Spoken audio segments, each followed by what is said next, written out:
And also I would like to ask you another interesting question regarding this marketing. So nowadays we assume, or we usually see, business success point is marketing, reaching out to the customers across the globe. So regarding these startups, how do they look at this marketing? Because they might be having a wonderful product, but without marketing, without making awareness of that product, success is not at all guaranteed. So how could they handle startups with minimum fundings? How could they manage this marketing kind of thing? This is a very tricky question, I would say, but answer should be, so deeply looked into by the entrepreneur, because number one, marketing dynamics are changing rapidly. And marketing dynamics are changing so rapidly that the way marketing was done a decade back to now has changed.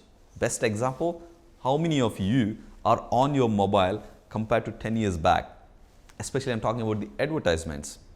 Where are you actually watching your advertisements? Maybe at one time in the movie theater. Now you are looking into your OTT.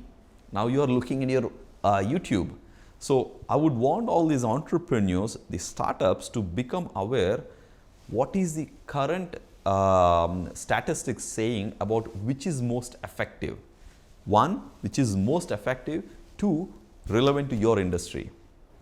The moment you ask your question, for sure, it's going to be an expensive affair, but compared to 10 years back, if you want to put an ad in a theater, is so much more expensive compared to what we are going to do in, just simply with few, not even by minute percentage of what it happens in the YouTube or in the Facebook right now. So I would want you to really consider, put this as part of the budget and plug that into the business plan. But if at all, if you think you do not have enough funds for that, there is a parallel thing, is content creation. You can start creating the content and distribute it organically. And I've seen so many of our clients and coaches who actually kind of put the content every single day. Of course, with a very clear-cut branding strategy, which has a very clear-cut understanding for the target audience. But that is possible right now, which was not possible 10 or 15 years back. So there is nothing to really kind of feel discouraged at all, whether you have fund or not. But probably it would take longer to market your product and get into the proof of business if you're going through the organic mode of creating content. Again, content has to be so much relevant to your product or service, and it has to be put into the respective platforms where your target audience is there. But ideally, if you can do the paid marketing, it's a lot more streamlined compared to before. And then all these platforms are pretty much available at a minute cost compared to before. Fine, Rajesh, any concluding remarks you would like to address the audience? Of course. Actually, this whole conversation has been so interesting. I would like to say one thing, that entrepreneurship is not difficult. Entrepreneurship is simply different. So you just need to approach it differently.